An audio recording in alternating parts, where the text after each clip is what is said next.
في مجتمعنا إذا تنتبهوا لهم، من ناحية الأخلاق أخلاق عالية، من ناحية الالتزام الشرعي تشوفه مثلا ما يصلي، أو تشوف بعض النساء ما ملتزمة بالحجاب، أو تشوف بعض الشباب مثلا قد يشرب الخمر، يتناول المسكر، بس من ناحية الأخلاق أخلاق عالية.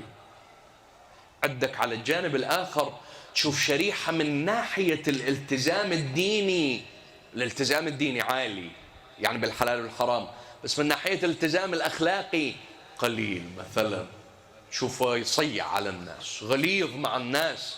ده شوف سؤال، هل هذين الحالتين مقبولتان عند القرآن الكريم وعند رسول الله والعترة الطاهرة؟ لا، كلا الشريحتين مرفوضتان. تقول لي عجيب، اثنيناتهم؟ أقول لك نعم اثنيناتهم. إذن منو المقبول؟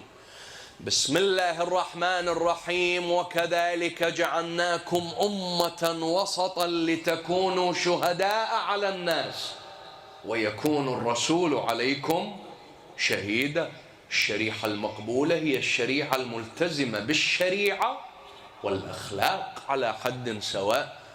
لا تجي أرجوك، لا تجي تقول لي البنية وإذا ما لبست حجاب، أهم شيء الحجاب الباطني والحشمة، هذا مرفوض العفو. ولا تجي تقول لي البنية أهم شيء الوصلة اللي تخليها على راسك، وعدا الوصلة ضحكي ومازحي وخلي مكياج، هذا مرفوض. ولا تجي تقول للشاب أهم شيء حبك لله في قلبك وإذا ما صليت، هذا مرفوض. ولا تجي تقول للشاب ما دامك صليت وإذا سقطت فلان وإذا كذا، أنت ذا السقط قرب إلى الله تعالى، هذا أيضا مرفوض.